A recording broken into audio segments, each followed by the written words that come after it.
Hi guys, நான் தான் பரேசாலம் பேசுகிறேன். இப்போ நாங்கள் பார்த்து நிற்கிறது வந்து மார்வாரியில் ஆண் குதிரைங்க. ஆண் குதிரையிலே வந்து வெரைட்ட குதிரை, கஸ்ஸி குதிரை, ஆப்தா குதிரை அப்படின்னு சொல்லுவாங்க.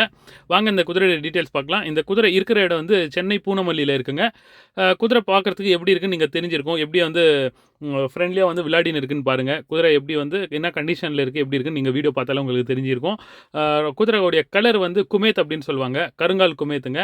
4 கால் கருப்பு வந்து அயால் முடி, வால் முடி வந்து கருப்பு வந்திருக்கு. நெத்தியில் வந்து நெத்தி துண்டு வந்திருக்குங்க. ஸோ வந்து கெல்டட் குதிரை ரொம்ப சாஃப்ட் கேரக்டராக இருக்குது, நல்லா ஃப்ரெண்ட்லியாக இருக்குங்க. ரொம்ப நல்லா வந்து எஃபெக்ஷனாக இருக்குது அப்படின்னு சொல்லியிருந்தாங்க. ஸோ பிகினர்ஸ்க்கெல்லாம் வந்து இந்த மாதிரி குதிரை வந்து எடுத்து நீங்கள் குதிரை பற்றி தெரிஞ்சிக்கணும், இல்லை ரைடிங் கற்றுக்கணும் அப்படின்னா இந்த மாதிரி கெல்டட் குதிரை எடுக்கிறதுக்கு ப்ரிஃபர் பண்ணலாங்க. அப்படி இல்லைனா ஃபீமேல் கூட எடுக்கலாம் நீங்கள். ஸோ இந்த குதிரை பாருங்கள், நல்லா இருக்குது பார்க்குறதுக்கு. ஹைட் வந்து 61 இன்ச்சு ஹைட் இருக்குது அப்படின்னு சொன்னாங்க. 61 இன்ச்சஸ் ஹைட்டு. ஏஜ் வந்து 8 to 9 இயர்ஸ் இருக்கும் அப்படின்னு சொன்னாங்க. 8லேருந்து 9 வயசு இருக்கும் அப்படின்னு சொல்லியிருந்தாங்க.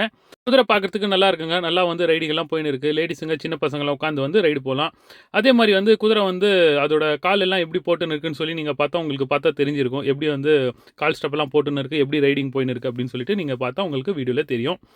இந்த குதிரையுடைய விலை அவங்க சொல்கிறது வந்து 1 lakh அப்படின்னு சொல்கிறாங்க, 1 லட்சம் அப்படின்னு சொல்கிறாங்க. அதுலேயும் அனுசரித்து தரலாம் அப்படின்னு சொல்லியிருக்கிறாங்க. ஓனருடைய காண்டாக்ட் நம்பர் நான் மேலே ஸ்க்ரீனில் கொடுக்குறேன். யாருக்கு வேணும் அப்படின்னு இருக்கோ காண்டாக்ட் பண்ணிவிட்டு நீங்கள் நேரில் போய் பார்த்து செக் பண்ணி எடுத்துக்கோங்க. ரொம்ப வந்து ஃப்ரெண்ட்லி கேரக்டர் அப்படின்னு சொல்லியிருந்தாங்க. யார் வேணாலும் போய் பிடிக்கலாம், ஒன்றுமே பண்ணுறதில்ல. அமைதியாக வந்து சாந்தமாக இருக்கும், நல்லா விளையாடின்னு இருக்கும் குதிரை அப்படின்னு சொல்லியிருந்தாங்க. செக் பண்ணி எடுத்துக்கோங்க.